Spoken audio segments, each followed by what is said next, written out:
Hello everyone, welcome back to the learning point. तो आज हम अपनी टेंस की सीरीज़ का लास्ट टेंस फ्यूचर टेंस समझेंगे। तो चलिए सबसे पहले समझते हैं फ्यूचर टेंस है क्या। फ्यूचर टेंस का यूज़ हम आने वाले समय में होने वाले कार्यों, घटनाओं या सिचुएशन के बारे में बताने के लिए करते हैं। यानी कि जो काम अभी हुआ ही नहीं है, जो आगे चलकर होगा, उस चीज़ को दर्शाने के लिए फ्यूचर टेंस का यूज़ किया जाता है। फ्यूचर टेंस की मेन 4 फॉर्म्स होती हैं: future indefinite, future continuous, future perfect and future perfect continuous. अब एक एक करके सभी को समझते हैं। सबसे पहले है future indefinite tense. Future indefinite tense का यूज़ हम फ्यूचर में होने वाले कोई निश्चित काम के लिए करते हैं। जैसे इसका प्रयोग फ्यूचर में कोई काम का संकेत, अनुमान या आशा व्यक्त करने के लिए किया जाता है। हिंदी में वाक्यों में अक्सर कल, अभी, जल्द ही, अगले महीने या फिर आने वाले समय में ऐसे शब्द मिल सकते हैं। बेसिक फॉर्मूला की बात करें तो सिंपल सेंटेंस या अफर्मेटिव सेंटेंस का जो फॉर्मूला है वो है subject plus will shall plus verb की फर्स्ट फॉर्म प्लस ऑब्जेक्ट। यानी कि यहाँ पे जो विल और शैल का यूज़ हमने किया वो इसकी हेल्पिंग वर्ब है। नेगेटिव सेंटेंस में विल और शैल के साथ नॉट का यूज़ हो जाएगा, बाकी फॉर्मूला एज इट इज़ रहेगा। इंटेरोगेटिव सेंटेंस यानी कि क्वेश्चंस बनाने के लिए विल और शैल हेल्पिंग वर्ब जो हमारी वो पहले आ जाएगी और सब्जेक्ट प्लस वर्ब की फर्स्ट फॉर्म देन ऑब्जेक्ट और लास्ट में क्वेश्चन मार्क आएगा। यहाँ पे ध्यान दें, जो वर्ब की फर्स्ट फॉर्म है वो वर्ब का बेस फॉर्म होता है, इसीलिए उसको फर्स्ट फॉर्म बोला जाता है। और विल और शैल मैंने आपको बताया कि यहाँ पे हम हेल्पिंग वर्ब यूज़ कर रहे हैं। विल जो है वो सिंगुलर के लिए यूज़ होता है और जो शैल है वो प्लूरल के लिए यूज़ होता है। तो आइए अब इनकी एग्जाम्पल्स देखते हैं। I will play cricket tomorrow, मतलब मैं कल क्रिकेट खेलूंगा। अब नेगेटिव की बात करें तो I will not go to school, मैं स्कूल नहीं जाऊंगी या मैं स्कूल नहीं जाऊंगा। इंटेरोगेटिव की बात करें तो will you watch the movie। अब इसमें will यानी कि हेल्पिंग वर्ब पहले बाहर आ गया, देन बाकी सेंटेंस आया। तो इसका मतलब है क्या तुम फिल्म देखोगे। तो इसमें याद रखने वाली मेन बात यह है कि हेल्पिंग वर्ब विल और शैल लगता है और वर्ब की फर्स्ट फॉर्म का यूज़ होता है। अब बात करते हैं फ्यूचर कॉन्टिन्यूस टेंस की। तो फ्यूचर कॉन्टिन्यूस टेंस का प्रयोग भविष्य में जो काम जारी रहने वाला है उसको व्यक्त करने के लिए यानी कि उसको बताने के लिए होता है।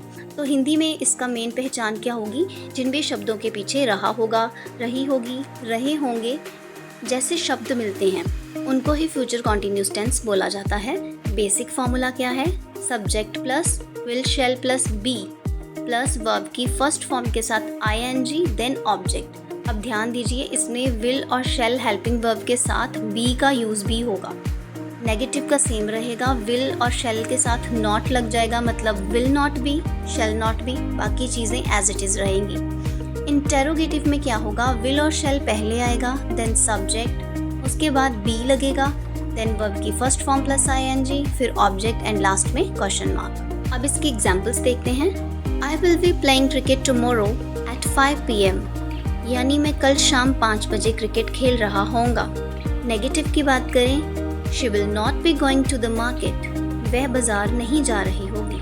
Interrogative, will you be watching the match at 7 PM, क्या तुम 7 बजे मैच देख रहे होगे।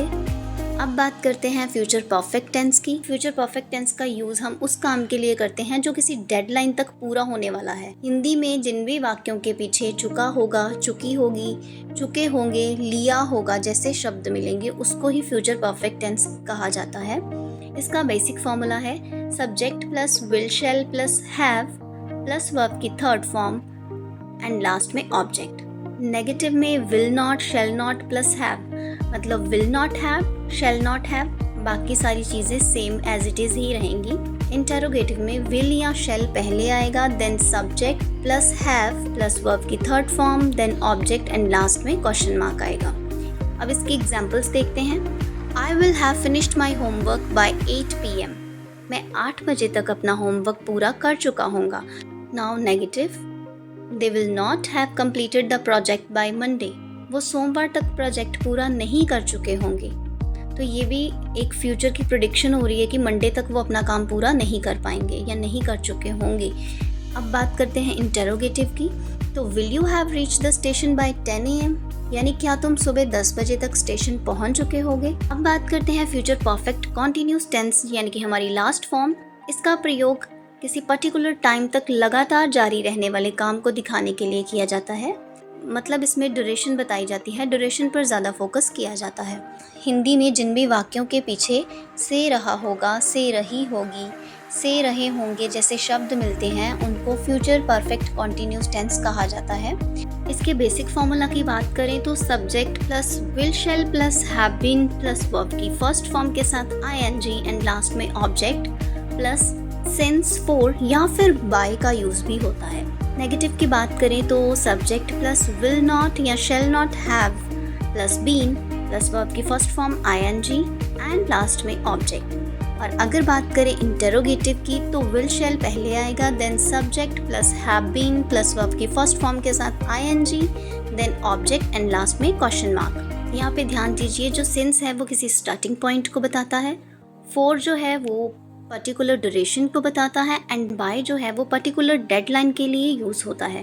एग्जाम्पल के थ्रू समझेंगे। I will have been studying for 3 hours by 6 PM, यानी मैं शाम 6 बजे तक 3 घंटे से पढ़ रहा होऊंगा। तो उसकी डेडलाइन क्या है? 6 बजे से 3 घंटे तक, फॉर 3 hours बाय 6 PM। अब नेगेटिव की बात करें तो they will not have been working here for 5 years by next month. अगले महीने तक उन्हें यहाँ काम करते हुए 5 साल नहीं हुए होंगे। तो बात करें इंटरोगेटिव की, will you have been waiting for me a long time by then, क्या तब तक तुम काफ़ी समय से मेरा इंतज़ार कर रहे होंगे। आई होप आपको चारों फॉर्म्स समझ में आई होंगी। अब इसकी क्विक रिवीजन जल्दी से कर लेते हैं। फ्यूचर इंडेफिनिट मतलब भविष्य में होने वाले कार्यों को बताता है और इसमें विल शैल के साथ वर्ब की फर्स्ट फॉर्म का यूज़ होता है। फ्यूचर कॉन्टिन्यूस भविष्य में कोई काम समय पर जारी होगा उस चीज़ को बताता है एंड इसमें will shall be plus verb की फर्स्ट फॉर्म के साथ आईएनजी का यूज़ होता है। फ्यूचर परफेक्ट मतलब भविष्य में कोई काम किसी निश्चित समय तक पूरा हो चुका होगा उस चीज़ को बताता है एंड इसमें विल शैल के साथ हैव प्लस वर्ब की थर्ड फॉर्म का यूज़ होता है। फ्यूचर परफेक्ट कॉन्टिन्यूस मतलब ये भविष्य में किसी निश्चित टाइम तक जो काम कंटिन्यू चल रहा है, जारी है, उसकी अवधि पर या उसकी ड्यूरेशन पर जोर देता है। इसमें विल शैल के साथ हैव बीन प्लस वर्ब की फर्स्ट फॉर्म के साथ आईएनजी यूज होता है। आई होप आपको फ्यूचर टेंस के चारों फॉर्म्स आसानी से समझ आ गए होंगे। If you find video helpful then like, comment, share and also subscribe. Learn today, lead tomorrow. Thanks for watching.